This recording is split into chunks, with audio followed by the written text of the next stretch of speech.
Okay, so we're going to do some polynomial long division, and it's very much like the long division that you did back in middle school. I taught you how to do that, except for this time we've got a polynomial divided by one of its factors, which is x minus 2. Okay? If you were not given the fact that it's x minus 2 as one of the factors of this, you would have to use the rational root theorem in order to figure out what one of your roots was, and then in this case 2 would be one of the roots, and you write the factor as x minus 2. Okay? So we're going to actually do this long division and see what it comes out to be. So the first thing I say is, what do I have to multiply x by in order to get x cubed? Okay, so I'm only looking at the x, okay, and the minus 2 just kind of gets carried along with the math as we go through. Okay, so what do I multiply x by in order to get x cubed? Well, that would be x squared. So we put that up here.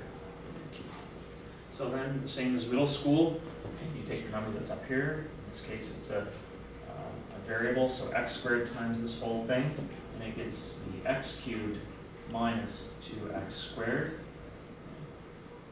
And then we're going to subtract it. Now, the most common mistake that I see is not subtracting the whole thing. I have to subtract the whole thing here. So I have x cubed subtract x cubed, which leaves me nothing. Then I have negative x squared subtract a negative 2x squared, so that becomes add a positive, and I get a positive 1x squared, just x squared. Then you bring down, subtract 14x. So then I say, what do I multiply x by in order to get x squared? Okay. Well, that would be x, okay, and that's a 1x, so positive 1x.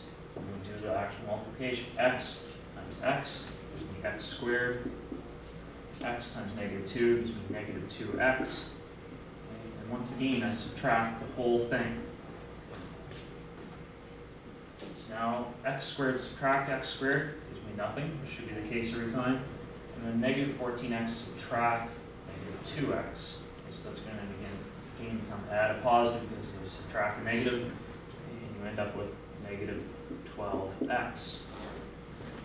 And then we bring down our plus 24. So once again, I say, what do I multiply x by in order to get negative 12x? Well, that would be negative 12. And we multiply it through. Negative 12 times x gives me negative 12x. Negative 12 times negative 2 gives me positive 24. Subtract this whole thing. Gain 0. 24 subtract 24 is 0. And you know you've done it right when you get 0 at the end. Okay? If you don't get 0 at the end, then you know that it's not correct. Okay? So now I know that this polynomial, the x cubed minus x squared minus 14x plus 24, can be made by multiplying x minus 2 onto an x squared plus x minus 12.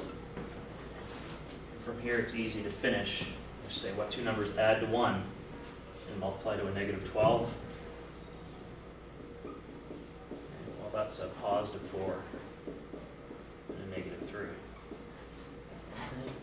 So there's your fully factored polynomial.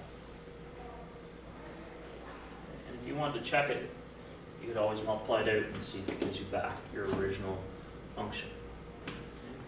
So let's do one more example where it's kind of a special case, and it's still the same type of setup here, but we'll do an example where I have an x minus 5 divided into x cubed minus 27x minus 27x plus 10. So we have that. Now this is different than this one. Okay? It's still a third order or third degree polynomial, okay? Same as this one. But notice this one only has 1, 2, 3 terms, whereas this one had 4 terms. Basically this one is missing an x squared term, so we'll put it in there, okay? So that it makes this whole process easier. If you don't put the x squared term in there, okay, it tends to get confusing when you actually do the long division. So let's erase this, okay, and I'm going to put in plus 0x squared. Okay? And I know it seems redundant to put a 0x squared there, but you'll see why when we do it.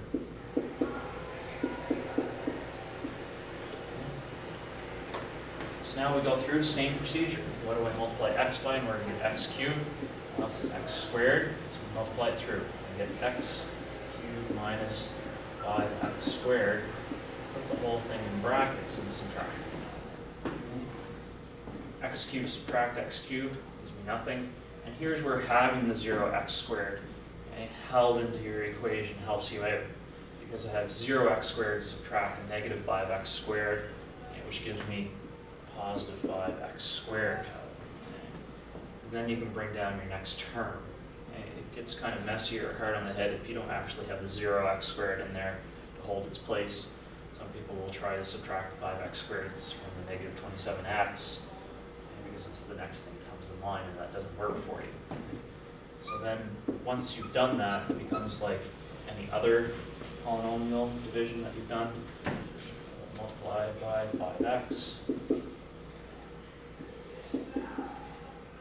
Gives me negative 25x. Subtract the whole thing.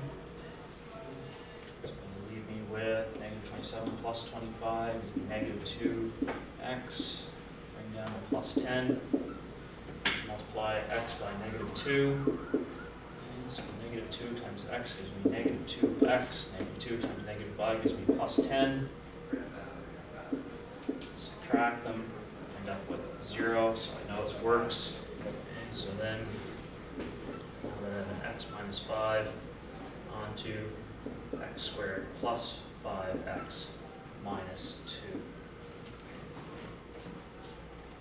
And then looking at this one, and trying to think of two things that add 5 multiplied to negative 2.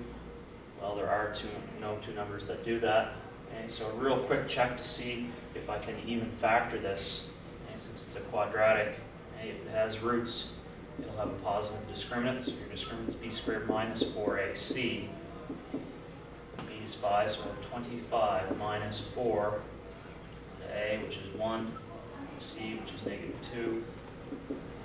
So I have 25 plus 8, which is 33. Okay, so I can factor it. So the only way I'm going to be able to factor it is using the quadratic formula. And so I won't go into that. And I'd let you finish that by doing the quadratic formula. But at least you know how to get that far. And the main thing to this one was showing that it's a 0x squared that you fill into that space.